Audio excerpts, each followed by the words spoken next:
سے اعمال کی طرف آگے بڑھنا چاہیے۔ اب آئیے وہ کیا اعمال ہیں جن اعمال کے کرنے سے اللہ رب العزت کی یہ مخلوق نازل ہوتی ہے، اترتی ہے، آتی ہے، گواہ بنتی ہے، دیکھتی ہے، لکھتی ہے اور رب العزت کو جا کر رپورٹ پیش کر دیتی ہے کہ تیرے بندوں کو فلاں فلاں ہم نے پایا۔ حالانکہ اللہ تعالیٰ کو کسی چیز کی ضرورت نہیں ہے، اللہ تعالیٰ مکمل طور سے جانتا ہے کہ ان کے بندے کیا کرتے ہیں اور کب کرتے ہیں، پھر بھی اللہ رب العزت نے چونکہ انہیں ہم پر گواہ بنا دیا ہے، یہ آ کر اللہ کو رپورٹ دیتے ہیں۔ تو آئیے چند اعمال، میں یقیناً آج پورے وہ عمل نہیں رکھ سکوں گا جن اعمال کی وجہ سے یا بدولت فرشتے اترتے ہیں، لیکن انشاءاللہ ان میں سے کچھ اعمال ضرور رکھوں گا، اور جو عمل میں نے خاص چنے ہیں یہ وہ عمل ہے جو کرنے میں کوئی بہت محال نہیں ہے، مطلب بہت خطرناک والے عمل نہیں رکھ رہا ہوں کہ فرشتے فلاں کے لیے آ جائیں گے۔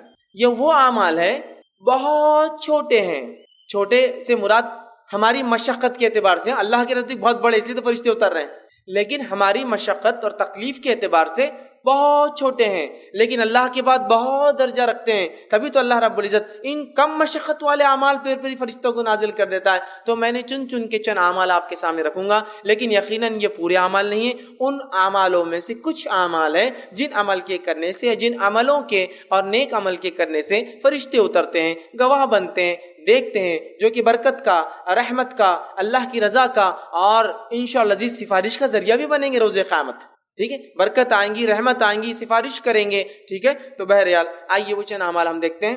سب سے پہلا عمل جس عمل کے کرنے سے فرشتے نازل ہوتے ہیں، فرشتے آ جاتے ہیں، وہ عمل کیا ہے؟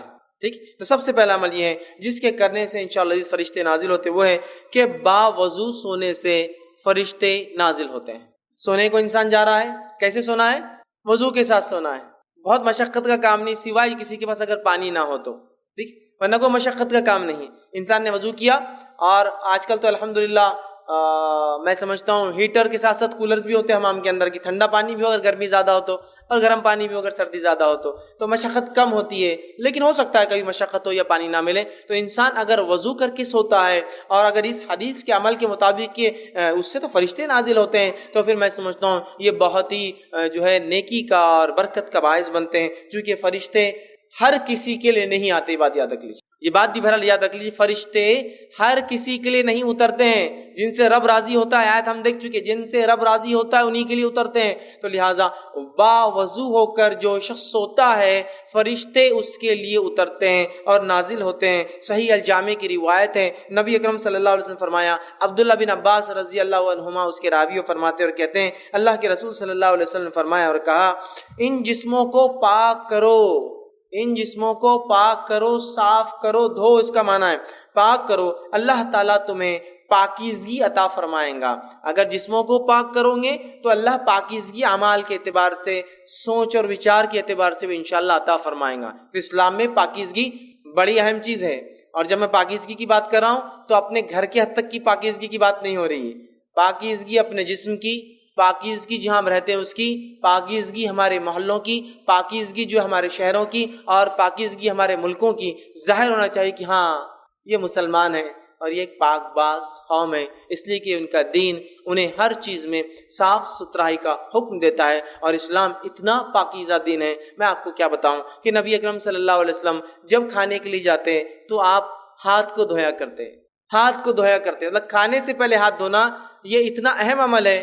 یہ میں اس لیے آپ کو رکھ رہا ہوں کہ دنیا کے اندر یونیسیف کی طرف سے یا ورلڈ ہیلتھ آرگنائزیشن WHO کی طرف سے ایک دن دنیا بھر میں منایا جاتا ہے ہینڈ واشنگ ڈے، تاکہ لوگ عادی ہو ہاتھ دھو، چونکہ اکثر لوگ بغیر ہاتھ دھوئے کے کھانا کھاتے ہیں، اور اکثر بیماریوں کی وجہ سائنسی اعتبار سے بغیر ہاتھ دھوئے کے کھانا کھانا ہے۔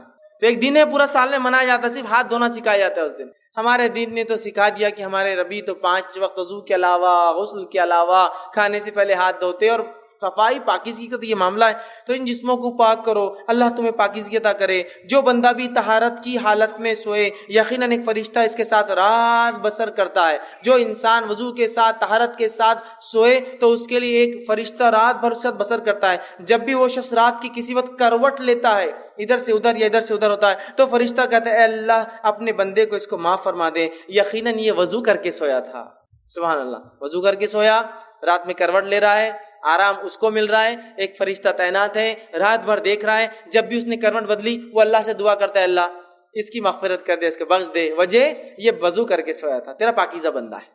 دیکھیے کتنی بڑی بات ہے، صرف وضو کر کے۔ اور یہ وضو کر کے سونا یاد رکھیے اس حالت میں بھی ہے کہ اگر آپ کو غسل نہ بھی ہو تو، اس لیے کہ وضو ایک مستقل عبادت ہے، غسل ہونا نہیں ہونا ایک دوسری چیز ہے۔ حالانکہ غسل اگر نہ ہو تو وضو سے آپ عبادت نہیں کر سکتے، لیکن وضو خود عبادت ہے۔ نبی اکرم صلی اللہ علیہ وسلم جنابت کی حالت میں ہوتے، جنوبی ہوتے، لیکن آپ جب اپنے بیویوں سے ملتے تو سونے سے پہلے آپ نے فرمایا اگر غسل نہ کر سکے تو وضو کر لیا کرو، اس لیے کہ جنوبی مطلب جو آدمی جنابت کی حالت میں ہوتا، بیوی سے ہم بستری کیا ہوتا ہے، فرشتے اس سے دور بھاگتے ہیں، لیکن وضو کرنے سے نزدیک آ جاتے ہیں، تو وضو کر کے آپ سوتے ہیں۔ وضو مستقل عبادت ہے، تو وضو کا معمول رکھیے، وضو سے سویا کیجئے، غسل ہو نہ ہو، عورتیں ناپاکی کر لیکن وضو کر کے سوئے۔ حدیث میں وضو کرنے والے کی فضیلت ہے۔ انسان جنابت کی حالت میں وضو کر کے سوئے، اس لیے کہ وضو کرنے والے کی کروٹ کروٹ پر فرشتہ کھڑا ہے، انتظار کر رہا ہے، کروٹ لی وہ دعا کر رہا ہے، فائدہ تو ہمارا ہم نہیں لے رہے ہیں اور ایک فرشتہ ہمارے لیے مغفرت کی دعا کر رہا ہے۔ تو یہ مخلوق اللہ کی بڑی پاکیزہ مخلوق ہے۔ اگر یہ دعا کرتے ہیں تو یہ عمل کوئی معمولی اللہ کے نزدیک نہیں ہے، بڑا اہم عمل ہے۔ وضو کا عادت بنا لیجئے، دن ہو رات ہو، وضو ٹوٹے کہ دوسرا وضو کر لینا، وضو ٹوٹے کہ دوسرا وضو، ایک عادت بنا لیجئے تاکہ انشاءاللہ جس موت بھی آیا تو وضو کی حالت میں انسان چلے جائے دنیا سے۔ تو بڑی اہم چیز یاد رکھیے، تو وضو کا معاملہ رکھے۔ اور ان لوگوں کے لیے اس میں بہت بدبختی کی علامت ہے جو طہارت سے دن میں بھی رہتے تو رات میں کیا وضو کر کے سوئیں گے؟ بدبختی ہے نا، ظاہر سی بات ہے، ایسے لوگوں کے لیے فرشتے تھوڑی آئیں گے، شیاطین ساتھ رہیں گے ان کے، تو ہے نا۔ تو بہرحال کتنی بڑی فضیلت وضو کی آتی ہے۔ دوسرا وہ کام جس کے کرنے سے فرشتے نازل ہوتے ہیں، فرشتے اترتے ہیں، دعائیں کرتے ہیں، اور ظاہر سے فرشتوں کا اترنا یہ بہت سارے معنوں میں لیا جا سکتا ہے۔ دعا کرتے ہیں، مغفرت کی دعا کرتے ہیں، رحمت کی دعا کرتے ہیں، برکتیں لاتے ہیں، نصرت اور مدد کرتے ہیں، ٹھیک ہے، بہت سارے معنی ہو سکتے ہیں اس کے، ان کے اترنے کے، کئی چیزیں یہ کر سکتے ہیں اگر یہ اترتے ہیں تو۔ تو یہاں دوسری چیز جس چیز کے کرنے سے حدیث میں آتا ہے کہ فرشتے نازل ہوتے ہیں، اس چیز میں سے ایک چیز ہے اہل ذکر کی مجالس۔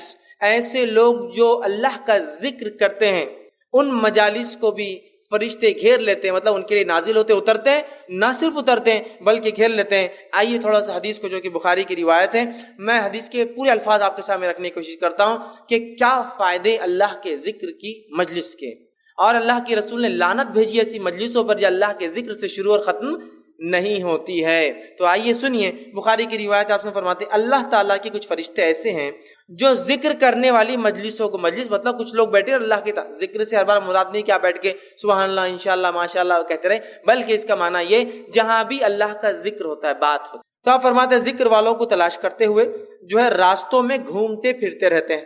جب وہ کسی ایسی جماعت کو، ایسی مجلس کو پاتے ہیں جو اللہ کا ذکر میں مصروف ہوتی ہے تو وہ ایک دوسرے کو پکار کر کہتے ہیں آ جاؤ، جو کام کے لیے آئے تھے یہاں ہو رہا ہے۔ وہ مطلب فرشتے اپنی پیٹرولنگ پہ نکلے ہوئے گھوم رہے ہیں، تلاش کر رہے ہیں لوگوں کو۔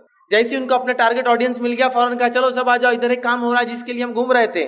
پکارتے اور کہتے ہیں کہ ادھر آؤ، یہاں تمہاری حاجت جو چیز کے لیے نکلے ہیں، طلب کی چیزیں وہ یہاں ہے۔ وہ اہل مجلس کو آسمانی دنیا تک اپنے پروں سے ڈھانپ لیتے ہیں، اور اتنے جمع ہوتے ہیں چونکہ ان کو پر ہوتے ہیں، اور ایک پر ایک تہبت ہے پہلے آسمان تک چلی جاتی ان کی جو ہے تعداد، اتنا گھیرتے ہیں اس مجلس کو کہ یہاں جہاں ذکر ہو رہا ہے وہاں سے لے کر فرسٹ اسکائی تک، پہلے آسمان تک بولے مجلس کو اپنے پروں سے ڈھانک لیتے ہیں۔ جب وہاں سے فارغ ہو کر جو ہے اللہ کے پاس جاتے، مجلس ختم ہو گئی، وہ اللہ کے پاس چلے گئے اپنا کام کر کے، چونکہ ان کا کام یہی ہوتا ہے صرف ذکر والوں کی مجلسوں کو نوٹ کرے اور چلے جائے۔ تو وہ جو ہے ان کا رب ان سے پوچھتا ہے، حالانکہ اس کو سب پتا ہوتا ہے، اللہ پھر بھی ان سے سوال کرتا ہے، حالانکہ اللہ کو حاجت نہیں، اسے پتا ہے کہ کیا ہوا تھا، سوال کرتا ہے اور جو ہے وہ پوچھتا ہے۔ اللہ تعالیٰ کہتا ہے میرے بندے کیا کہہ رہے تھے، کیا کر رہے تھے، کیا کہہ رہے تھے وہ؟ تو فرشتے جواب دیتے ہیں وہ تیری تسبیح، تکبیر، تحمید اور تمجید بیان کر رہے تھے، تیری بزرگی، پاکیزگی، بڑائی بیان کر رہے تھے وہ لوگ۔ پھر اللہ تعالیٰ ان سے پوچھتا ہے کیا انہوں نے مجھے دیکھا ہے؟ کیا وہ لوگ جو میرے بارے میں اتنا کچھ کر رہے تھے کیا مجھے دیکھا ہے؟ فرشتے کہتے اللہ کی قسم انہوں نے تجھے نہیں دیکھا، اللہ تیری قسم تجھے دیکھا نہیں انہوں نے، لیکن پھر بھی کرتے ہیں دیکھا ہے۔ اللہ تعالیٰ فرماتا ہے اگر وہ مجھے دیکھ لے تو ان کا کیا حال ہوگا؟ پھر جب بغیر دیکھے وہ یہ سب کر رہے تھے اپنی مجلسوں میں، تو اے فرشتوں اگر مجھے دیکھ لے تو کیا ہوں گا؟ تو فرشتے جواب دیتے ہیں، فرماتے ہیں، فرشتے عرض کرتے ہیں اگر وہ تجھے دیکھ لے تو تیری اس سے بھی زیادہ عبادت کرنے لگیں گے۔ اگر دیکھ لے، جب نہیں دیکھا تو اتنی کر رہے تھے، اے اللہ اگر دیکھ لے تو بہت کریں گے۔ آگے یہ ہوتا ہے اس سے بھی زیادہ تیری بزرگی جو ہے اور اس کی جو بڑائی بیان کریں گے، پاکیزگی بیان کریں گے۔ تو اللہ تعالیٰ سوال کرتا ہے وہ کیا مانگ رہے تھے، کیا مانگ رہے تھے، ان کا سوال کیا تھا جو چیز مانگ رہے تھے؟ فرشتے فرماتے جواب دیتے ہیں وہ تجھ سے تیری جنت مانگ رہے تھے۔ انسان ظاہر سی بات ہے دنیا میں کوئی بھی عمل کیوں کرتا ہے؟ جنت کا متلاشی طلبگار ہوتا ہے. تو وہ تجھ سے تیری جنت مانگ رہے تھے. اللہ تعالیٰ فرماتا ہے اور کہتا ہے کیا انہوں نے میری جنت دیکھی ہے جو مانگ رہے تھے مجھ سے؟ تو فرشتے کہتے ہیں اللہ تیری قسم انہوں نے جنت دیکھی نہیں ابھی. اللہ فرماتا ہے اگر دیکھ لے تو وہ کہتے ہیں اگر وہ جنت دیکھ لے تو کیا ہی حال ہوگا ان کا، پھر مطلب اور بڑھ چڑھ کے کریں گے. اگر ایک انسان کو یہ کہا جائے کہ یہ ملیں گا، 10ویں پاس ہو جاؤ تو گاڑی دلائیں گے، گاڑی آئی نہیں ہاتھ میں ابھی، تو خوشی کی لہر دوڑ اٹھتی. تو اللہ پوچھتا ہے کیا جنت دیکھی ہے کیا انہوں نے؟ تو وہ فرشتے کہتے ہیں اللہ تیری قسم جنت نہیں دیکھی. تو اللہ پوچھتا ہے اگر دیکھ لے تو کیا حال ہوگا ان لوگوں کا؟ تو وہ جو ہے اسے اگر دیکھ لے تو اس کے لیے ان کی حرص طلب اور شدید ہو جائیں گے. اللہ اگر تو دکھا دے تو بہت شدت سے وہ اعمال کریں گے جس اعمال کی وجہ سے تو جنت دیتا ہے. بہت شدید طلب ان کی بڑھ جائیں گی اور اس میں ان کی رغبت اور زیادہ ہو جائیں گی.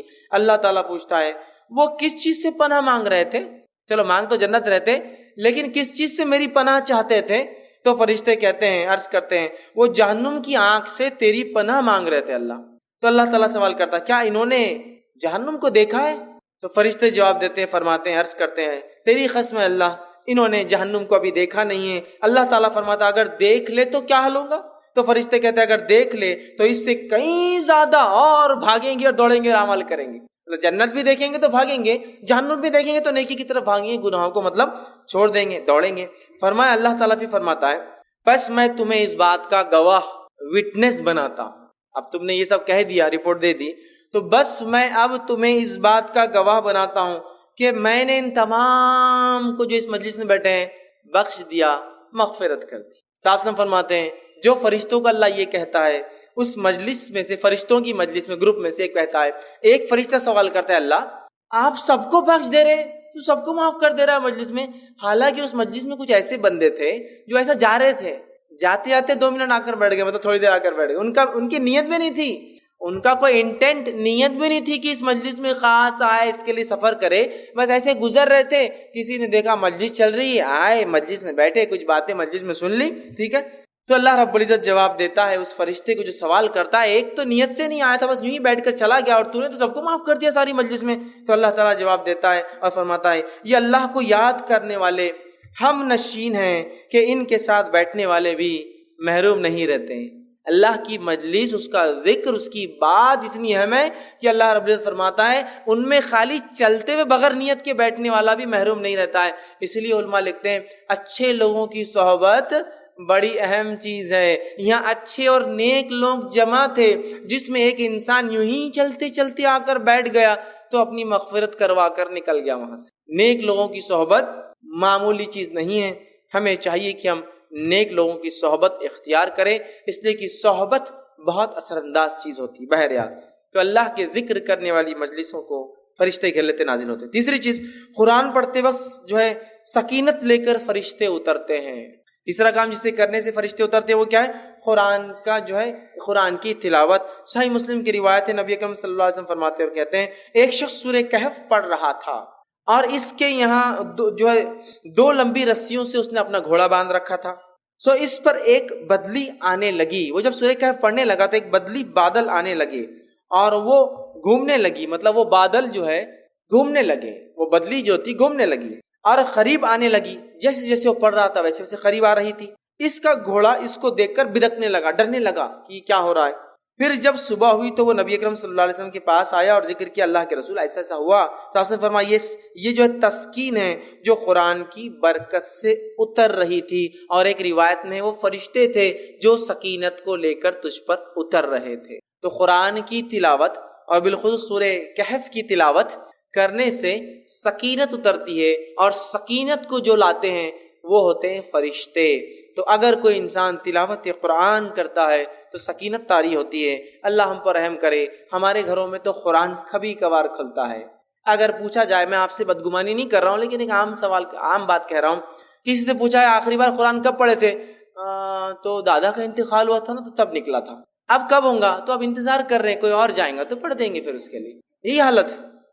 آخری بار کہاں وہ انتقال ہوا تھا؟ نہیں. اس کے علاوہ وہ جب گھر بنائے تھے نیا، جب پڑھ لیے تھے. اس کے بعد جب نئی دکان بنی، مطلب یاد بھی ہوتا صدیوں سالوں کا رہتا. 10 سال پہلے دکان کھلی تو جب پڑھے تھے، پھر دادی مرے یا دادا مرے تب پڑھے تھے، پھر نئے گھر بنا تو تب پڑھے تھے. گویا قرآن صرف رسم کے طور پر رہ گیا. یا پھر خوب جھگڑا ہو جائے اپنے حق کی بات ہو تو پھر قرآن پڑھ لیتے تھے، وہ قرآن میں لکھا ہوا ہے. اپنے خلاف ہو تو پھر نہیں، وہ سب ٹھیک نہیں، جو چل رہا ہے اس کو ماننا پڑے گا. تو قرآن سے آج دوری ہے. صرف قرآن پڑھنے والے کے لیے اگر سکینت اور فرشتے اترتے ہیں تو پڑھ کر عمل کر کے اس کو دوسروں تک پہنچانے والوں کے لیے کیا کیا نہیں ہوتا ہوں گا. اگر سٹارٹنگ میں یہ حال ہے تو جب شروعات اس درجے کی ہے تو خاتمہ کس انداز کا ہوگا، یہ اندازہ لگا لیجئے. اسی طرح فرشتے جن لوگوں کے لیے اترتے ہیں ان میں سے ایک ہے مسجد میں قرآن پڑھنے اور پڑھانے والوں پر فرشتے نازل ہوتے ہیں. ایک تو قرآن پڑھنا عام، مسجد میں پڑھنا مطلب مسجد ایسی جگہ ہے جہاں اللہ کا ذکر کرنا چاہیے اور قرآن اس میں سب سے افضل ہے، یاد رکھیے بہت افضل ذکر ہے. تو لہٰذا مسجد میں اگر قرآن پڑھے اور پڑھائے، پڑھنے اور پڑھانے والوں کے لیے فرشتے نازل ہوتے ہیں. ابو ہریرہ رضی اللہ عنہ اس حدیث کے راوی فرماتے ہیں اور کہتے ہیں، یہ صحیح مسلم کی روایت ہے، جو شخص، میرا حدیث لمبی ہے اس کا خالی وہ ٹکڑا رکھتا ہوں، جب لوگ اللہ تعالیٰ کی کتاب پڑھنے اور پڑھانے کے لیے اللہ تعالیٰ کے گھروں میں سے کسی گھر میں جمع ہوتے ہیں تو ان پر اللہ تعالیٰ کی رحمت اترتی ہے جو انہیں ڈھانپ لیتی ہے، فرشتے انہیں گھیر لیتے ہیں اور اللہ تعالیٰ فرشتوں میں ان کا ذکر کرتا ہے. تو جب مسجد میں قرآن پڑھا جاتا ہے تو نتیجہ یہ نکلتا ہے کہ اس کے نتیجے میں فرشتے نازل ہوتے ہیں کہ تو قرآن پڑھا جا رہا ہے، اور جو ہے اس کو گھیر لیتے ہیں اور اللہ تعالیٰ فرشتوں میں ان لوگوں کا ذکر کرتا ہے جو مسجد میں قرآن پڑھتے یا دوسروں کو پڑھاتے ہیں. ٹھیک ہے، تو ہمیں ایک معمول بنانا چاہیے کہ اللہ کے گھروں میں اللہ کی کتاب پڑھی جائے، اور بالخصوص چونکہ ہم لوگ عربی زبان نہیں جانتے، اس کا ضرور اہتمام ہو کہ ہمارے مسجدوں یا گھروں میں جب قرآن پڑھا جائے تو ترجمہ بھی ساتھ پڑھا جائے، اور ہو سکے تو ایک قدم اور آگے بڑھ کے تفسیر بھی ضرور پڑھی جائے. اس میں کھلے طور سے کہتا ہوں جو بہتر لگتا ہے پڑھیے آپ کے نزدیک، میں کوئی نام بھی نہیں لیتا ہوں آپ سے، بس اللہ کی کتاب کو کھولیے، چونکہ اللہ کی کتاب کی خصوصیت ہے. علامہ ابن تیمیہ رحمہ اللہ فرماتے ہیں کہ جب کوئی شخص قرآن کی غلط تفسیر کرتا ہے تو اگلی آیتیں فوراً اس کو رد کر دیتی ہے. تو اس لیے ہمارا ایمان اور عقیدہ ہے کوئی اس کی غلط نہیں کر سکتا جب بھی پکڑا جاتا ہے، اور کہیں نہ کہیں لوگ نکل کر پھر صحیح چیز کی طرف آتے ہیں. میں کہتا ہوں پڑھیے تو صحیح، عادت تو ڈالیے نا. دنیا بھر کے تمام زبانوں کے جتنے بھی قرآن کے تراجم ہیں الحمدللہ یہ اسلامک ریسرچ سینٹر میں موجود ہے. الحمدللہ یہ مختصر سا جو ہے تعارف تھا اسلامک ریسرچ سینٹر کا. اب آج کا جو ہمارا دوسرا عنوان ہے وہ ہے فرشتوں کی دنیا، اور اس کے ہمارے مقرر ہیں ایڈوکیٹ فیض سید صاحب. میں مختصر سا آپ کا بھی تعارف رکھ دوں. الحمدللہ آپ جو ہے تعارف کے محتاج نہیں ہیں، یہاں پر بیٹھے اکثر لوگ آپ سے آشنا ہیں، آپ کو جانتے ہیں، لیکن یہ ایک رسم ہے، ایک جو ہے پروگرام کا ایک ڈیکورم ہے کہ مقرر کا تعارف آپ کے سامنے رکھا جائے. تو میں آپ کے بارے میں بتا دوں، ایڈوکیٹ فیض سید صاحب یہ اسلامک ریسرچ سینٹر کے پریزیڈنٹ ہیں. ماشاءاللہ آپ نے بیچلر ان کمپیوٹر سائنس اور اس کے بعد ماسٹر ان کمپیوٹر اپلیکیشن یہ کورسز مکمل کرنے کے بعد LLB بھی آپ نے جو ہے مکمل کیا اسی شہر اورنگ آباد سے، اور الحمدللہ آپ نے اسلامک اور کمپیریٹیو ریلیجن جیسے عیسائیت اور دیگر مذاہب پر بہت سارے سرٹیفیکیشن کورسز بھی مکمل کیے. الحمدللہ ہندوستان کے تقریباً بڑے شہروں میں آپ کو مدعو کیا گیا مختلف عنوانات پر بیان کرنے کے لیے، خصوصی طور پر جو فیملی پرابلمز ہوتے ہیں یا بچوں کی تربیت، بچوں کی تعلیم، اس پر جو ہے آپ کو خصوصی طور پر اس پر بیان کرنے کے لیے مدعو کیا گیا. الحمدللہ صرف ہندوستان میں ہی نہیں بلکہ سعودی عرب، دبئی وغیرہ میں بھی آپ کے بہت سارے انٹرنیشنل ٹورز بھی ہو چکے ہیں. تو الحمدللہ یہ ہمارے شہر کی جو ہے خوش قسمتی ہے کہ ایک ایسے مقرر ہمارے ہی شہر میں رہتے ہیں اور ہم ان سے فائدہ حاصل کریں. تو میں زیادہ وقت نہ لیتے ہوئے جناب ایڈوکیٹ فیض سید صاحب کو دعوت دوں گا کہ وہ فرشتوں کی دنیا اس عنوان پر روشنی ڈالے. جزاک اللہ خیر. بسم اللہ الرحمن الرحیم. ان الحمد للہ نحمده ونستعینه ونستغفره ونعوذ باللہ من شرور انفسنا ومن سیئات اعمالنا من يهدي الله فلا مضل له ومن يضلل فلا هادي له واشهد ان لا اله الا الله وحده لا شريك له واشهد ان محمدا عبده ورسوله وبعد فان خير الحديث كتاب الله وخير الهدي هدي محمد صلى الله عليه وسلم وشر الامور محدثاتها وكل محدثة بدعة وكل بدعة ضلالة وكل ضلالة في النار. وقال عز وجل في القرآن المجيد أعوذ بالله من الشيطان الرجيم بسم الله الرحمن الرحيم يا أيها الذين آمنوا اتقوا الله حق تقاته ولا تموتن إلا وأنتم مسلمون. وقال یا ایھا الناس اتقوا ربکم الذی خلقکم من نفس واحدہ وخلق منها زوجها بث منہما رجالا کثیرا ونساء واتقوا اللہ الذی تسألون به والارحام ان اللہ کان علیکم رقیبا وقال یا ایھا الذین آمنوا اتقوا اللہ وقولوا قولا سدیدا یصلح لکم اعمالکم ویغفر لکم ذنوبکم ومن یطع اللہ ورسولہ فقد فاز فوزا عظیما اللهم صل علی محمد وعلی آل محمد کما صلیت علی ابراہیم وعلی آل ابراہیم انک حمید مجید اللهم بارک علی محمد وعلی آل محمد کما بارکت علی ابراہیم وعلی آل ابراہیم انک حمید مجید رب اشرح لی صدری ویسر لی امری واحلل عقدۃ من لسانی یفقهوا قولی وقال عز وجل فی القرآن المجید اعوذ باللہ من الشیطان الرجیم بسم اللہ الرحمن الرحیم آمن الرسول بما انزل الیہ من ربہ والمؤمنون کل آمن باللہ وملائکتہ وکتبہ ورسلہ لا نفرق بین احد من رسلہ اما بعد۔ تمام تعریفیں اس اللہ عز وجل کے لیے لائق و زیبا ہے جو تمام جہانوں کا بنانے والا اور اسے پالنے والا ہے، اور درود السلام اس کے آخری نبی محمد صلی اللہ علیہ وسلم پر۔ الحمدللہ ہم تمام یہاں اس رمضان کانفرنس کے یا 10 روزہ اسلامی کانفرنس کے دوسرے دن کے دوسرے نشست میں سیکنڈ سیشن میں جمع ہوئے، اور جیسا کہ آپ تمام کے سامنے اعلان کیا گیا تھا کہ انشاءاللہ عزیز آج کچھ باتیں میں آپ تمام کے سامنے جو ہے فرشتوں کی دنیا، عالم الملائکۃ الابرار، فرشتوں کی جو دنیا ہے یا فرشتوں کا کیا معاملہ ہے اس کے تعلق سے کچھ باتیں رکھنے کی جو ہے کوشش کروں گا۔ سب سے پہلی چیز تو یہ فرشتوں کے تعلق سے یاد رکھیے، فرشتوں پہ ایمان لانا یہ ہمارے ایمان کا ایک حصہ ہے اور یہ ہم پر واجب اور فرض ہے۔ جیسے کہ ایک شخص جو ہے ایمان لاتا ہے اور ایمان کے جو ہے ستون ہم جانتے ہیں وہ 6 ہیں، اس ایمان کے ستون میں سب سے پہلا ہے کہ آمنت باللہ، ایمان لائے وہ شخص اللہ پر، وملائکتی اس کے فرشتوں پر، وکتبی اس کی کتابوں پر، ورسلی اس کے رسولوں پر، والیوم الآخر اور آخرت کے دن پر، والقدر خیرہ وشرہ اور تقدیر پر کہ اس کا اچھا یا برا ہونا اللہ تعالیٰ کی طرف سے ہے۔ تو یہ 6 چیزیں ایسی ہیں جس پر ایمان لانا ہر مسلمان کے لیے واجب ہے، اس کو ایمان کہا جاتا ہے۔ اس کے تعلق سے بہت تفصیلی جو ایک روایت آتی ہے جو صحیح مسلم کی روایت ہے، عمر ابن خطاب رضی اللہ عنہ اس کے راوی، اور فرماتے ہیں نبی اکرم صلی اللہ علیہ وسلم کا ایک شخص آیا، اس نے سوال کیا، اس سوال میں ایک سوال یہ تھا کہ ایمان کیا ہے، جس کے جواب میں نبی اکرم صلی اللہ علیہ وسلم نے یہ 6 باتیں بتائی، جس میں تھے ایمان اللہ کے بعد ملائکہ، فرشتے۔ تو فرشتوں پر ایمان لانا یہ فرض اور ہم پر واجب ہے، یاد رکھیے یہ ایمان کا رکن ہے، اس کا ستون ہے، یاد رکھیے۔ اور جو یہ غائب کا ایک حصہ ہے، یاد رکھیے ایمان ملائکہ فرشتوں پر ایمان یہ غائب کی چیز ہے، مطلب یہ ایک ایسی چیز ہے جس کو ہم دیکھ نہیں سکتے، یاد رکھیے۔ اور غائب پر ایمان لانا یہ ہم پر یہ بھی واجب ہے، اس لیے کہ اللہ رب العزت نے سورہ بقرہ سورہ نمبر 2 اس کی آیت نمبر 3 نے فرمایا الذین یؤمنون بالغیب، مومن کی ایک صفت بیان کی ایمان والے کی کہ وہ ایمان لاتا ہے غائب پر۔ غائب سے مراد وہ چیز جس کو انسین کہیں گے ہم، جس کو ہم دیکھ نہیں سکتے یا کسی نے دیکھا نہیں ہے، یاد رکھیے۔ تو ایمان بالغیب یہ ہمارے ایمان کا حصہ ہے، اور فرشتوں پر ایمان بالغیب میں سے ہے، یاد رکھیے۔ اور اس کے علاوہ بھی غیب میں بہت ساری چیزیں ہیں جس کو ہم نہیں دیکھتے، اسی طرح جیسے کہ ایک اور دنیا ہے، ایک عالم ہے جس کو ہم کہتے ہیں جنوں کی دنیا۔ انشاءاللہ اس کی تفصیلات جو آنے والے جو ہے دنوں میں آئیں گی۔ تو آج جس دنیا کے تعلق سے بات آپ کے سامنے رکھوں گا وہ ہے ورلڈ آف نوبل اینجلس، عالم الملائکۃ الابرار، کہ فرشتوں کی دنیا کیا ہے، ان پر ایمان کس کو کہتے ہیں، اس کے تقاضے کیا ہیں۔ ورنہ ہم دیکھتے ہیں کہ فرشتوں پر ایمان میں کبھی کبھار ہم بہت گڑبڑ کر دیتے ہیں۔ جیسے کہ ایک ایگزامپل، ایک مثال دیتا ہوں کہ بہت سارے لوگوں کا یہ ماننا ہے کہ جو ابلیس جو ہے جن ہے، ابلیس جس کو ہم شیطان کہتے ہیں عام زبان میں، تو بہت سارے لوگوں کا یہ ماننا ہے کہ یہ ابلیس کسی زمانے میں ایک فرشتہ تھا اور بہت اللہ کی عبادتیں کیا کرتا تھا اور فرشتوں کا سردار تھا، لیکن ایک بار کیا کیا، بغاوت کر بیٹھا اپنے رب سے، تو کیا بن گیا، پھر وہ شیطان بن گیا۔ یاد رکھیے فرشتوں کے ایمان پہ ایمان میں یہ چیز داخل ہے کہ فرشتے ہر وہ کام کرتے جو ان کا رب حکم دیتا ہے، اور ان کے رب کے حکم سے ہٹ کر وہ کچھ بھی نہیں کرتے۔ تو اگر کوئی شخص یہ ایمان رکھتا ہے، عقیدہ رکھتا ہے کہ وہ ابلیس وہ فرشتہ تھا، جن نہیں تھا، تو گویا اس کے فرشتوں پر ایمان میں گڑبڑ ہے۔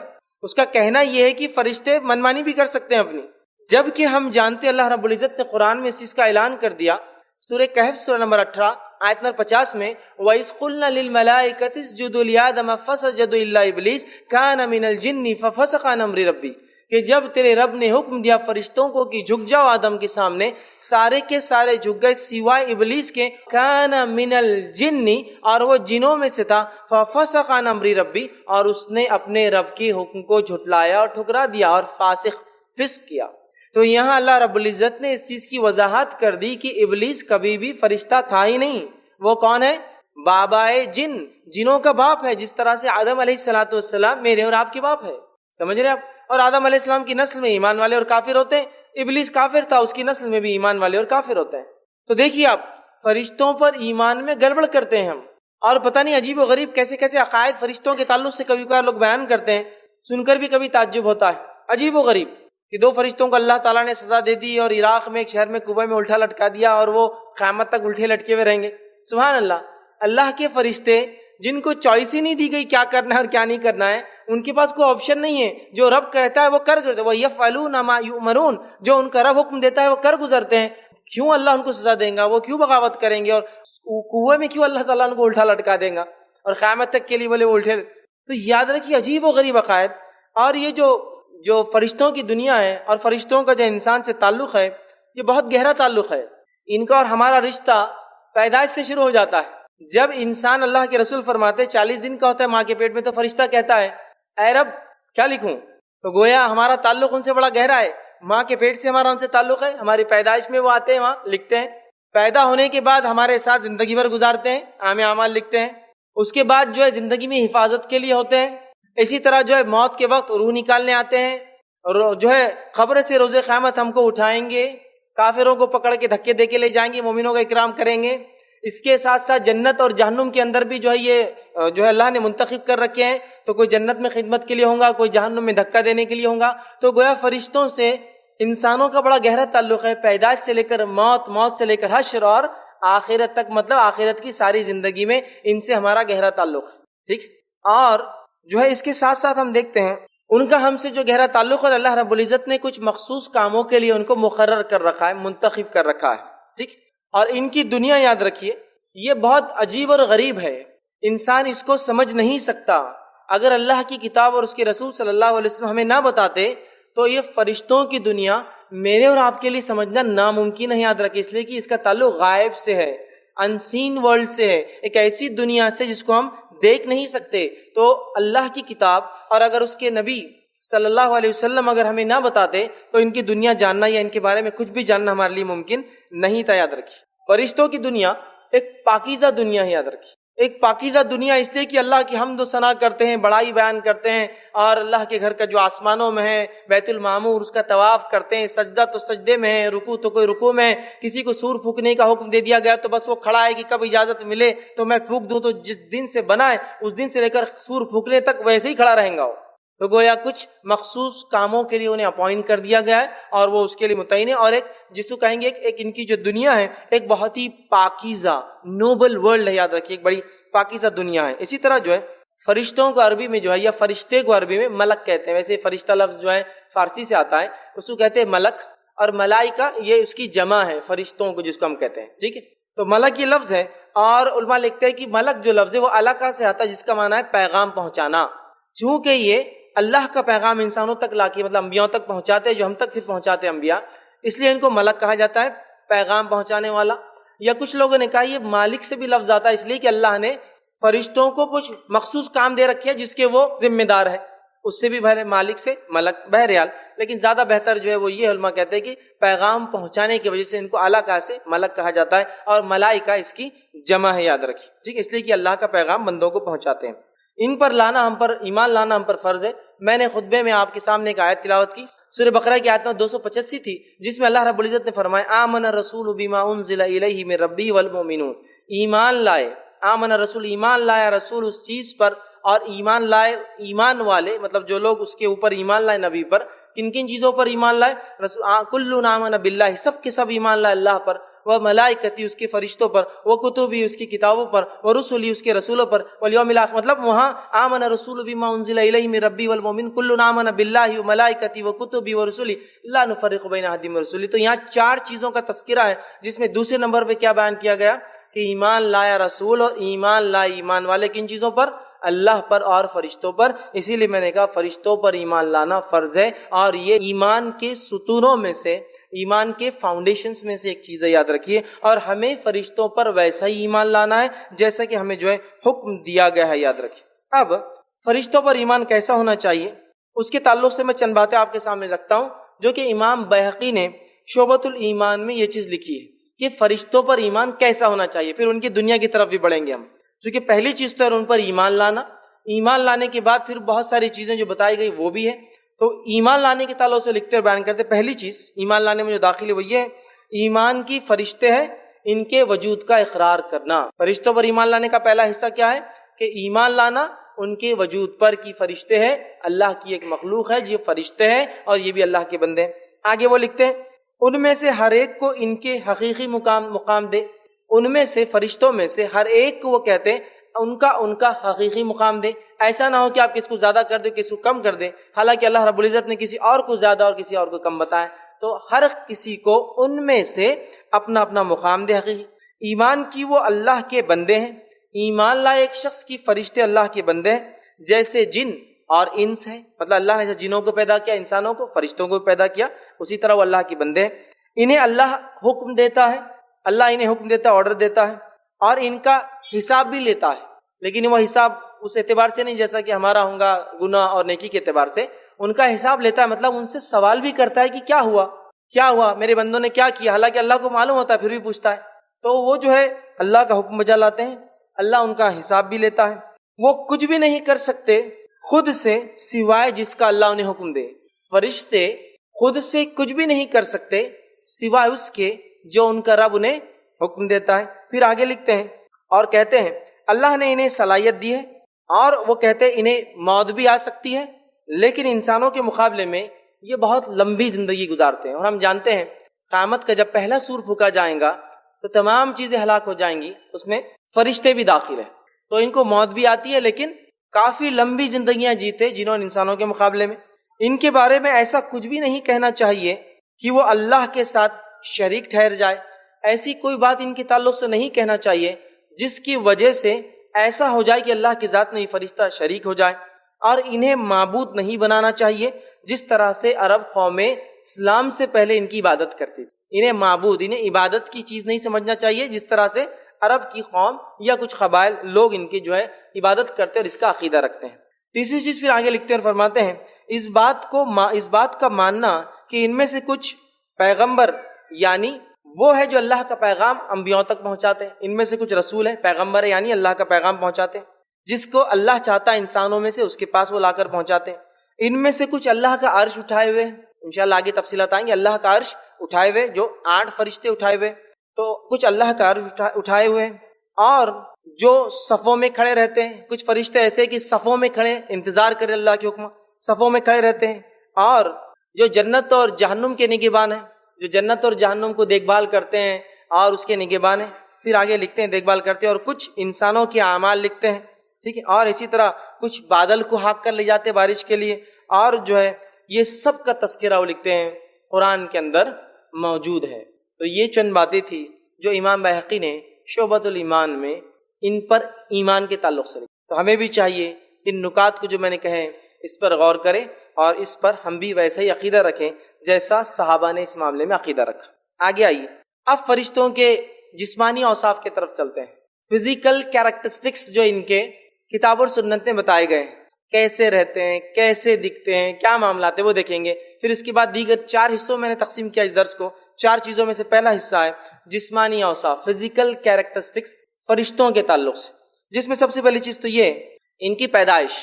تو ان کی پیدائش کے تعلق سے صحیح مسلم کی روایت ہے، اللہ کے رسول صلی اللہ علیہ وسلم فرمایا کہا اللہ رب العزت نے ان جو ہے جنوں کو آنکھ سے پیدا کیا، فرشتوں کو نور سے پیدا کیا، اور آدم کو اس چیز سے پیدا کیا گیا جس کا تمہیں ذکر کر دیا گیا ہے. مطلب قرآن میں اس کا ذکر ہے، اور آدم مٹی سے بنے. تو فرشتوں کو اللہ رب العزت نے نور سے پیدا کیا. یاد رکھیں تو فرشتے نوری مخلوق ہے، جن ناری مخلوق ہے آنکھ سے بنے، اور انسان خاکی مخلوق ہے، مٹی سے بنا ہوا ہے، خاک سے بنا ہوا ہے. تو وہ نور سے پیدا کیے گئے، اس وجہ سے ہم ان کو دیکھ بھی نہیں سکتے، لائٹ، ٹھیک ہے. اسی طرح جو ہے اللہ تعالیٰ نے ان کو کیوں پیدا کیا؟ تو اللہ تعالیٰ نے ان کو مختلف کاموں کے لیے پیدا کیا. جیسا کہ ہم جانتے ہیں بہت سارے فرشتے بارش برسانے کے لیے کچھ خاص فرشتے ہیں، زندگی جو روح پھونکتے ہیں خاص فرشتے ہوتے ہیں، روح نکالنے کے لیے خاص فرشتے ہوتے ہیں، نام اعمال لکھنے کے لیے خاص فرشتے ہوتے ہیں, جنت کو سنبھالنے کے لیے خاص فرشتے اور ان کے لیڈر سردار بھی ہے, جہنم کو جو ہے لوگوں کو پھینکنے اور دہکانے کے لیے خاص فرشتے ہیں. تو اللہ نے ان کو کچھ مخصوص کاموں کے لیے پیدا کیا, نور سے پیدا کیا. اور اسی طرح جو ہے یہ کب پیدا ہوئے؟ یہ انسان کی پیدائش سے, آدم علیہ السلام کی پیدائش سے پہلے پیدا ہوئے, لیکن کب اس کی تفصیلات ہمیں نہیں ملتی ہے. لیکن اتنی بات تو طے ہے کہ آدم علیہ السلام کی پیدائش سے پہلے یہ پیدا ہو گئے تھے. اس کی دلیل یہ ہے کہ سورہ بقرہ سورہ نمبر 2 آیت نمبر 30 میں اللہ نے فرما رکھا وَإِذْ قَالَ رَبُّكَ لِلْمَلَائِكَةِ إِنِّي جَاعِلٌ فِي الْأَرْضِ خَلِيفَةً, اور اللہ رب فرماتا اور تیرے رب نے فرشتوں سے کہا کہ میں زمین پر ایک خلیفہ بنانے والا. ایسے لوگ, ایسی نسل جو ایک کے بعد ایک آتی جائیں گی. تو یہاں اللہ تعالیٰ نے آدم علیہ السلام کو بنانے سے پہلے فرشتوں کو آدم علیہ السلام کے تعلق سے خبر دی. اس سے ہی پتہ چلا یہ ہماری پیدائش, مطلب آدم علیہ السلام کی پیدائش سے پہلے پیدا ہوئے, لیکن کب واللہ عالم ہم نہیں جانتے. ٹھیک ہے, یہ بات اس آیت سے طے ہوگی. اب یہ کس چیز سے پیدا کیے گئے یہ تفصیلات میں رکھ چکا ہوں کہ یہ نور سے پیدا کیے گئے. اور اسی طرح جو ہے چونکہ وہ نور سے پیدا ہوئے, ہم ان کو ان کے حقیقی شکل میں, ریئل فزکس میں, یا جو ہے ریئل جو ہے اس میں ہم ان کے شیپ یا اس میں سائز میں یا فزیکلی ان کو حقیقت میں ہم دیکھ نہیں سکتے, سوائے جب اللہ تعالیٰ انہیں حکم دیتا ہے اور وہ انسانی شکل لے کر آتے ہیں تو تب انہیں کوئی دیکھ سکتا ہے. جیسے کہ نبی اکرم صلی اللہ علیہ وسلم کے زمانے میں جبرائیل علیہ السلام کچھ مواقع پر آئے, کچھ باتیں کی, اور جانے کے بعد اللہ کے رسول صلی اللہ علیہ وسلم نے کہا کہ یہ جبرائیل تھے. تو وہ انسانی شکل لے کر آئے تھے, ایک صحابی کی شکل میں وہ آتے تھے. تو ہم فرشتوں کو چونکہ وہ نور سے بنے ہیں اپنی آنکھوں سے نہیں دیکھ سکتے, سوائے اس کے کہ اللہ رب العزت انہیں اجازت دے تو وہ شکل لیتے ہیں, اور پھر جب شکل لیتے ہیں انسانی, اس انسانی شکل میں کچھ لوگوں نے انہیں دیکھا ہے, جیسا نبی اکرم صلی اللہ علیہ وسلم صحابہ نے. اور اس امت میں سے نبی اکرم صلی اللہ علیہ وسلم ایسے شخص ہے جس نے فرشتے کو یا فرشتوں کو حقیقت میں دیکھا ہے. صرف نبی اکرم صلی اللہ علیہ وسلم کی ذات کے علاوہ کسی نے بھی فرشتوں کو ان کے حقیقی شکل میں نہیں دیکھا. اور آپ نے خود ماں عائشہ کو فرمایا رضی اللہ عنہا کو کہ میں نے جبرائیل کو 2 مرتبہ ریئل جو ہے شکل میں دیکھا ہے, حقیقی شکل میں دیکھا ہے. پہلی مرتبہ جب وہ وحی میرے پاس لے کر آئے تب دیکھا ہے, اور جب وحی لے کر آئے جب میں نے دیکھا تو زمین سے لے کر آسمان تک سب بھر گیا تھا جبرائیل علیہ السلام سے, کچھ نہیں دکھ رہا تھا اس کے علاوہ, اتنے بڑے آپ. اور دوسری بار میں نے جبرائیل کو سدرۃ المنتہا معراج میں دیکھا حقیقی شکل میں. تو اس امت سے فرشتوں کو کسی نے حقیقی شکل میں نہیں دیکھا سوائے جب وہ انسانی شکل میں آئے, یا پھر نبی اکرم صلی اللہ علیہ وسلم ہی ایک ایسی شخصیت ہے جنہوں نے حقیقت میں جو ہے ایک فرشتے کو اپنی آنکھوں سے دیکھا. یاد رکھیے باقی کسی نے انہیں نہیں دیکھا, اس بات کو جو ہے آپ یاد رکھ لیں. اور جو روایت میں نے آپ کو بیان کی کہ میں عائشہ کو اللہ کے رسول فرمایا میں نے جبرائیل کو جب دیکھا, تو روایت کے الفاظ اس طرح سے صحیح مسلم کی حدیث ہے کہ یہ بہت بڑے ہوتے ہیں. جبرائیل علیہ السلام کے تعلق حدیث میں عائشہ فرماتی ہے کہ میں نے آپ سے فرمایا میں نے انہیں 2 مرتبہ دیکھا. جب وہ نازل ہوئے تو وہ آپ فرماتے کہ زمین سے آسمان تک ان کا قد تھا, مطلب جو نیچے سے اوپر تک جو دیکھ سکتے تھے صرف اور صرف جبرائیل علیہ السلام ہی نظر آ رہے تھے. تو گویا فزیکل ان کا جو جس کو حیت کیفیت جسمانی ہے بہت بڑے ہوتے ہیں, جس میں سے جبرائیل علیہ السلام کے تعلق سے آتا ہے اتنے بڑے تھے کہ زمین سے لے کر آسمان تک. اور آپ سے فرماتے ہیں ان کو 600 پر تھے جبرائیل علیہ السلام کو, اور وہ پروں میں سے جب میں نے دیکھا تو ہیرے اور موتی جو ہے جھڑ رہے تھے. تو بڑے خوبصورت ہوتے ہیں, بہت بڑے بڑے ہوتے ہیں. ٹھیک ہے, اور اسی طرح سے جو ہے کوئی انسان لیکن اپنی آنکھوں سے انہیں نہیں دیکھ سکتا. یاد رکھیں. اسی طرح ابو داؤد کی روایت ہے, جابر بن عبداللہ رضی اللہ عنہ فرماتے اور کہتے ہیں رسول اللہ صلی اللہ علیہ وسلم فرمایا کہا مجھے اجازت ملی جب میں معراج گیا تو مجھے اجازت دی گئی کہ عرش کے جو فرشتوں نے 8 جو عرش کو اٹھائے ہوئے ہیں ان میں سے ایک فرشتے سے بات کرنے کی مجھے معراج میں اجازت ملی. آپ نے کیا فرما رہے, میں جب معراج گیا تو مجھے عرش کو جو فرشتے اٹھائے جن کی تعداد 8 ہے, ایک فرشتے سے مکالمہ بات کرنے کی اجازت ملی. تو آپ نے فرمایا جب میں نے اسے دیکھا تو اس فرشتے کی کان کی لو ایئر لوب, کان کی لو سے لے کر کاندھے تک کا فاصلہ ایک پرندے کے اڑنے کے 700 سال کے برابر تھا. 700 ایئرس. کان سے لے کر کاندھے تک کا فاصلہ اس ایک فرشتے کا جو اللہ کے عرش کو اٹھائے ہوئے, سبحان اللہ, کان سے لے کر کاندھے تک 700 سال اگر پرندہ اڑے تو اس کے برابر ڈسٹینس کور ہوگا جو اس کے کان سے لے کر کاندھے تک تھا. میں نے تھوڑا سا حساب کتاب کیا اس کو دنیاوی اعتبار سے. دنیا کے اندر جو پرندہ ہے ایک چیل ہوتی ہے جس کو فیلکن پیریگرین کہا جاتا ہے. ایک چیل ہے جو دنیا کی سب سے تیز رفتار چڑیا ہے. 320 کلومیٹر پر آور کی اسپیڈ سے جو ہے اڑتی ہے. 320 کلومیٹر جو ایک گھنٹے میں سفر کر لیتی ہو, اور اگر ڈائیو مارے تو 500 زیادہ کلومیٹر کی رفتار سے نیچے آتی ہے. لیکن جب اڑتی ہے تو 320 کلومیٹر ایک گھنٹے میں سفر کرتی ہے. تو میں نے سوچا چلو اس پرندے کی رفتار سے تھوڑا سا حساب کرتے ہیں. تو اگر وہ پرندہ 320 کلومیٹر کی رفتار سے اگر 700 سال تک اڑے گا تو وہ جو ہے 196 کروڑ 22 لاکھ اور 40 ہزار کلومیٹر کا سفر طے کرے گا. مطلب 1.96 بلین کلومیٹر سے ایک رف حساب کرے تو 196 کروڑ 22 لاکھ 40 ہزار کلومیٹر کا سفر ہوگا. پھر اگر یہ تو کاندھے ایک ہوا, پھر میں نے دوسرا حساب لگایا, یہ بھی تو اتنا ہی ہوگا کاندھا جیسا انسان کا ہوتا ہے عام طور سے, اور یہ کاندھے سے بیچ میں جو حصہ ہوتا ہے وہ بھی اتنا ہی ہوتا ہے, برابر ہوتے ہیں یہ اور سر کا حصہ.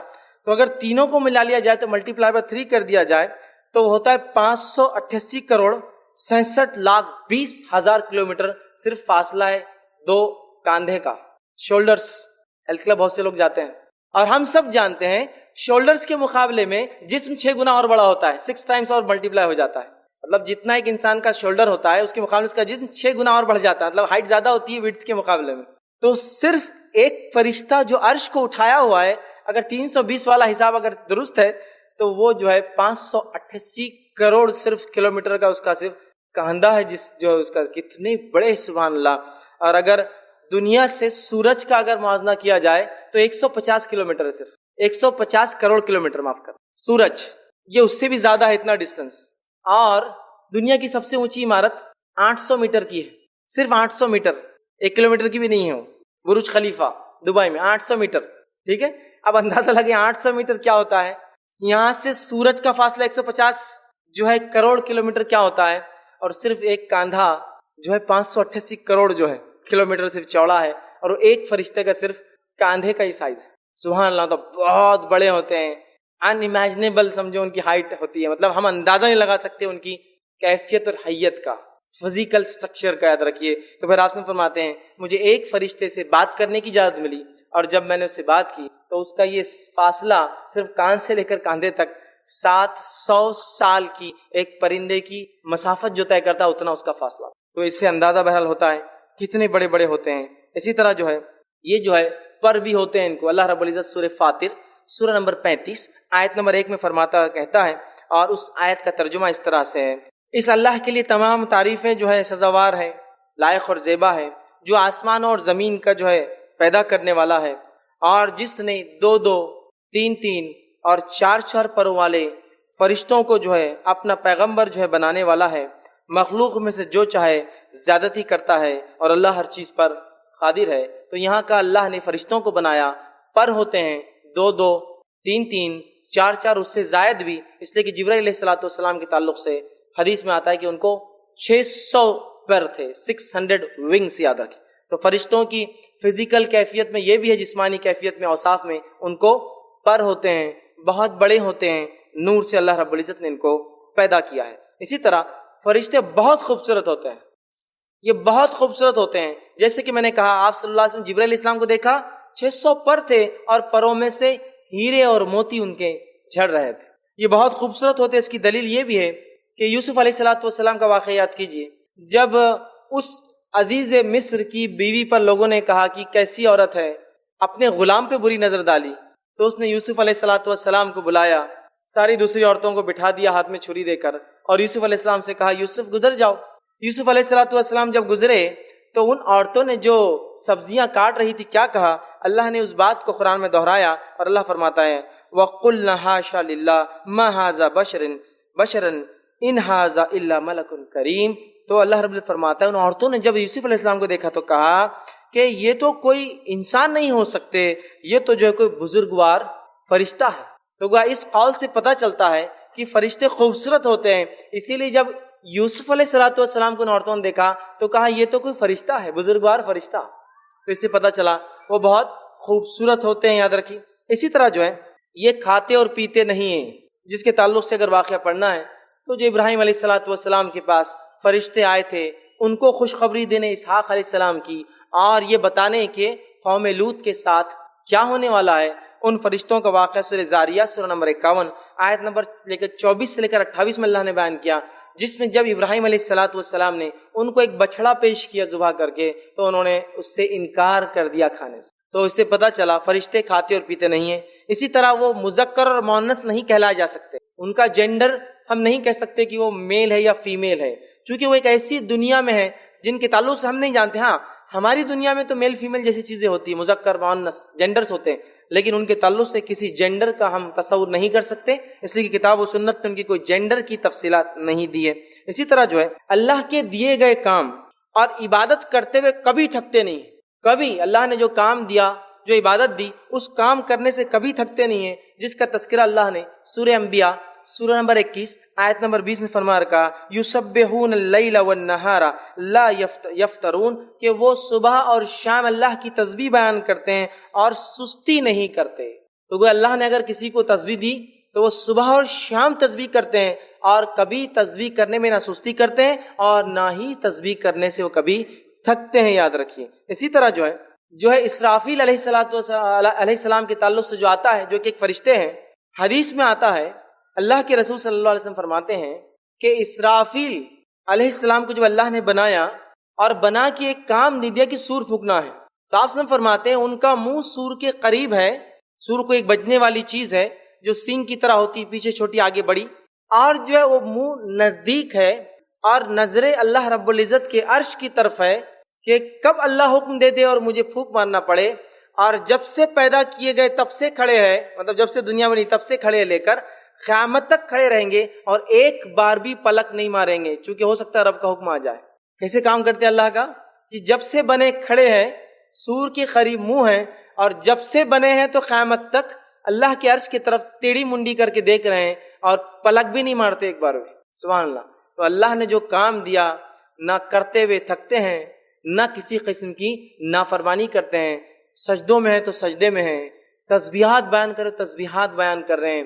اسی طرح جس کو جو کام دیا گیا ہے وہ اپنا اپوائنٹڈ کام کرتے ہیں۔ اب ان کی رہنے کی جگہ کہاں ہے؟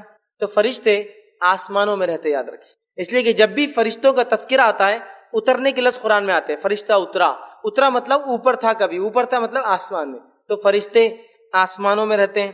ان کی تعداد کتنی ہے ہم نہیں جانتے۔ صحیح بخاری کی روایت کے مطابق رسول اللہ صلی اللہ علیہ وسلم فرماتے ہیں آسمان میں ایک بیت المعمور جیسا ہمارا کعبہ ہے دنیا میں، ویسے ہی 7ویں آسمان پر بیت المعمور نامی ایک گھر اللہ کا، فرشتے اس کا طواف کرتے ہیں اور طواف کرنے کے بعد چلے جاتے ہیں۔ آپ صلی اللہ علیہ وسلم فرماتے ہیں 70,000 فرشتے اس میں روز عبادت کرتے ہیں اور ان کا دوبارہ نمبر کبھی نہیں آئے گا۔ 70,000 فرشتے روز اس گھر میں طواف کرتے ہیں، عبادت کرتے ہیں، اور ایک دن کے بعد جب چلے جاتے 70,000 تو نیکسٹ ٹرن ان کا قیامت تک نہیں آنے والا ہے۔ یہ ان کی تعداد ہے۔ اسی طرح ایک روایت میں آپ وسلم فرماتے ہیں کہ روز قیامت جہنم میدان محشر میں کھینچ کر لائی جائیں گی، حشر کے میدان میں لائی جائیں گی، جس کے 70,000 سیکشنز ہوں گے، 70,000 حصوں میں تقسیم ہوں گی عذابات کے اعتبار سے۔ ہر سیکشن کو 70,000 فرشتے کھینچ کر لائیں گے، مطلب ایک سیکشن کو 70,000 پل کریں گے، اور 70,000 ایسے سیکشن ہیں، 70,000 کو 70,000 سے ضرب دے دیجئے تو ہوتا ہے، اس کا حساب لگا لے تو 490 کروڑ ہوتا ہے۔ تو گویا یہ لاتعداد ہے، بہت کثیر تعداد میں ہے۔ کتنے ہیں واللہ عالم، ہم نہیں جانتے۔ اگر یہ بھی حساب لگا لے کہ ایک آدمی کے نام عمل لکھنے کے لیے 2 ہے تو بھی تعداد کتنی ہو جاتی ہے، اندازہ لگا لیجیے، سمجھ رہے آپ؟ تو بہرحال بہت تعداد ہے۔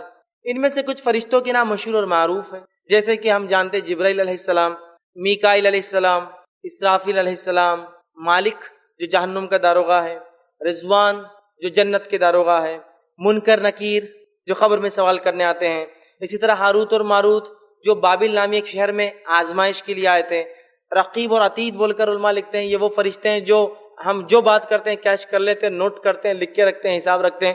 تو بہرحال کچھ کے نام ہم جانتے ہیں، لیکن بہت سارے نام ہمارے جو چلن میں ہیں اس میں سے بہت سارے نام کتاب اور سنت میں، قرآن حدیث میں نہیں ملتے، لیکن چلن میں، لیکن یہ وہ معروف نام ہے جو ہمیں نام کے ساتھ، ویسے اگر ملک الموت، موت کا فرشتہ، لیکن نام نہیں پتا، تذکرہ ہے موت کا، ملک الجبال پہاڑ کا فرشتہ، تذکرہ، لیکن نام کیا ہم نہیں جانتے، پہاڑوں کا فرشتہ، ٹھیک ہے۔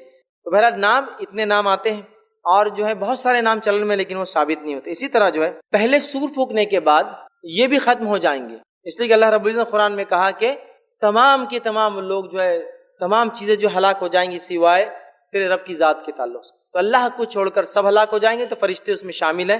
تو پہلے سور کے بعد یہ ختم ہو جائیں گے، پھر دوسرے سور کے بعد جو ہے تمام جیسے انسان اٹھیں گے یہ بھی اٹھا لیے جائیں گے. اب ان کے کچھ کیریکٹرسٹکس اوصاف ہم دیکھتے ہیں. پہلی چیز جو ہے یہ بہت باعزت ہوتے ہیں اور فرما بردار ہوتے ہیں. ٹھیک ہے، بہت باعزت اور فرما بردار. اللہ تعالیٰ نے سورہ عبس سورہ نمبر 80 آیت نمبر 16 میں اللہ تعالیٰ نے فرما رکھا کرام بررہ، جس کا معنی ہے جو بزرگ اور پاک ہوتے ہیں. اس لیے میں نے کہا کہ یہ جو ہے بہت باعزت اور فرما بردار ہوتے ہیں.